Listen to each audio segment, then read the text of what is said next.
Mendaki di salah satu gunung yang dipercayai penganut sinkretisme pertemuan para wali. Nama gunungnya itu Gunung Bawah Karaeng. Gunung ini selalu memakan korban. Kali ini saya mau ceritakan perjalanan saya melewati pos 3 Gunung Bawah Karaeng. Konon katanya di pos 3 pendaki tidak disarankan pasang camp. Dan bukan cuma itu saja, tapi larangan baju merah juga. Menurut cerita yang saya dengar, disinilah hantu noni gentayangan. Kata orang-orang, hantu noni sering menampakkan diri di bulan purnama. Jika kalian penasaran sosok hantu noni, jangan skip video ini, karena saya bakalan melanjutkan perjalanan saya ke Gunung Bawah Karaeng part yang ketiga. Lanjutan cerita ke Gunung Bawah Karaeng part yang ketiga. Tidak terasa di sini saya sudah sampai di pos 2. Setelah 30 menit perjalanan dari pos 1 saya sampai di pos 2, saya tidak istirahat lama soalnya saya mau buru-buru melewati pos 3 sebelum maghrib. Setelah istirahat bentar, saya melanjutkan perjalanan dan bisa kalian lihat di samping kanan saya, mataharinya sudah mau terbenam dan view-nya itu bagus banget. Tapi sayang banget guys, berhubung jarak pos 2 dan pos 3 itu jaraknya dekat banget, di sini saya tidak singgah foto-foto, takutnya kami kejebak maghrib di pos 3. Dan setelah melewati pos 3 nanti, kita bakalan memasuki hutan lebat. Dan hutan lebatnya itu panjang banget. Dimana setelah melewati pos 3 nanti, kita bakalan dapat suasana terbuka setelah di pos 5. Jadi saya bakalan melewati 2 pos dengan suasana hutan yang sangat rapat. Setelah jalan beberapa menit, akhirnya saya sudah sampai di pos 3. Dimana konon katanya di pos 3 pendaki dilarang camp dan dilarang baju merah juga. Soalnya di pos 3 inilah hantu noni gentayangan. Kali ini saya mau sedikit cerita tentang hantu noni menurut media yang saya baca. Jika ada yang kurang, kalian bisa tambahkan di kolom komentar. Warga sekitar kaki pegunungan Bawah Karaeng sudah tidak asing lagi dengan cerita hantu noni. Noni sering dikisahkan sebagai hantu perempuan yang cantik. Hingga kini cerita yang melatari soal meninggalnya noni di pos 3 masih simpang siur. Cerita yang paling umum, noni dikisahkan merupakan pendaki perempuan yang rutin mendaki di Gunung Bawah Karaeng bersama kekasihnya sekitar 1970 atau 1980-an. Noni yang konon katanya blasteran Belanda itu menjadikan Bawah Karaeng sebagai tempat pendakian favoritnya. Namun seiring waktu, noni tak lagi terlihat. Ternyata setelah diusut, noni dikabarkan gantung diri di pos 3 dan jasadnya ditemukan oleh seorang petani. Konon katanya noni mengakhiri hidupnya karena sakit hati terhadap sang kekasih. Pohon yang disebut menjadi tempat noni gantung diri hingga kini masih berdiri kokoh di pos 3. Menurut warga setempat, noni pun akrab dengan warga. Namun tiba-tiba suatu waktu noni turun dari kawasan Gunung Bawah Karaeng seorang diri lalu menuju pemukiman penduduk. Wajahnya pucat dan sesekali hanya melotot lalu terdiam. Warga pun menjadi heran melihat sikap noni yang tadinya dikenal sebagai perian dan ramah tiba-tiba menjadi pendiam. Dan ternyata noni yang dilihat itu baru diketahui ternyata adalah arwahnya yang gentayangan. Itu diketahui setelah beberapa hari kemudian penduduk mencari kayu bakar di dalam hutan, mendapati tubuh noni tergantung di dahan pohon besar, tepatnya di pos 3 Gunung Bawah Karaeng. Jadi seperti itulah sedikit cerita tentang hantu noni. Lanjut cerita perjalanan, di sini sudah maghrib dan saya mulai masuk di vegetasi yang sangat rapat. Dimana kali ini saya betul-betul harus fokus lihat jalur, soalnya posisi saya pada saat itu saya yang paling depan dan jalurnya itu samar-samar soalnya habis hujan. Untung aja ada lilitan pita di pohon menjadi patokan. Dan kata orang-orang dari pos 3 ke pos 5 inilah pendaki sering tersesat. Makanya kali ini saya betul-betul hati-hati melihat jalur di sekitar. Setelah 40 menit perjalanan, saya sudah sampai di pos 4.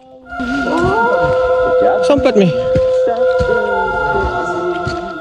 Alhamdulillah. Assalamualaikum.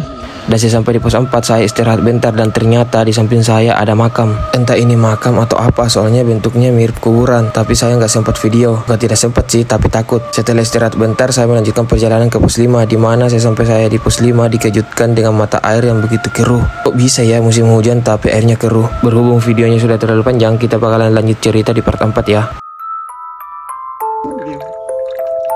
Aduh, ngeri air. Belum 3 hari baru begini. Aduh, Tidak ya.